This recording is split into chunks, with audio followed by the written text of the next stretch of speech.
This is the split stance jammer press.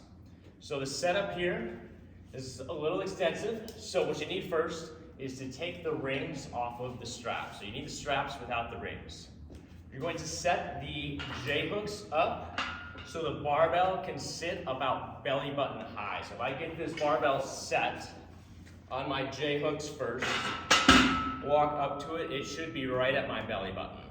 So that's number one. J-hook set, barbell across, belly button high. Then taking the straps without the rings, you're gonna unclip and you're gonna wrap the strap around the barbell. You wanna get this strap as tight or as taut as possible without having to force it. So it shouldn't be the hardest thing to get it up to the top notch. If you go one under and there's a little slack, that's okay. But I wanna get the hook, the clip as high as possible without having to force it all the way up. So a little slack like so is fine. You'll do that on both sides.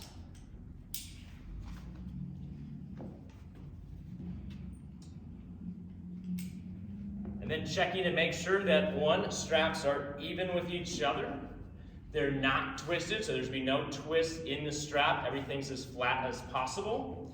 And then you're gonna make sure you're even with the bar. So putting the straps at the edge of the knurling. So the knurling is that rough textured part of the bar. So right where it turns from smooth to rough, or the knurling, that's where you wanna have those sit so you're even. From there, putting weight on next. Weights will go right on the sides. And it's important to clip, so make sure we clip the weight here onto the bar. So weight clipped. Weight clipped. Because this is an exercise we can go fairly heavy with, and so we want to just focus on a heavy exercise and get it in and out of position in a good or safe way. So once I have my bar set with my weight, opposed to just lifting or shrugging that bar up and off, do it in a safe way.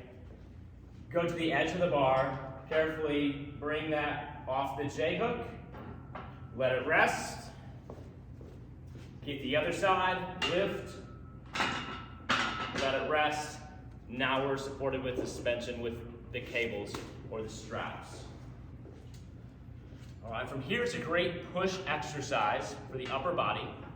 And we're gonna walk out with that bar and then get into a split stance. So I'm gonna drop 1 foot out or 1 foot back behind me, slight bend in the knees and the hips, so the bar is about center of my chest, just like a chest press or a bench press would look. From here, keeping my body as still as possible, I'm gonna drive the hands away and then be able to control that back in. Drive it out, control it in. On this one, just pressing. We want to keep the body as still as possible. So I'm anchoring those feet into the ground, keep my core braced and engaged, like I exhale all the air out of my lungs, tight feeling around the ribs, and then be able to hold and brace that position. So the only thing that's moving are my arms and the weight away from me. Want to watch elbow and shoulder position, so we're at about 45-degree angle from the body. Trying not to shrug the shoulders to the ears, but like I was going to push somebody away from me. And in this case, I'm pushing the bar and the weight away. So you'd make sure that you did each leg back to even out sides of the body of bracing and holding in that split stance position. Making sure that we're not dropping or swinging the weights back into the rack. So once you're done, just bring it back to the rack. Before you adjust any weight, make sure you come back up to the J-hook. So if I need to add some weight for the next round, swing it back up onto the J-hook, back up onto the J-hook. So we're only loading and unloading weight while it's on the J-hooks. Okay? So that's going to be the setup for the split stance jammer press.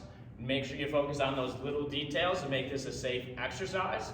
But once you have it set up, it's a great movement to work some upper body pressing.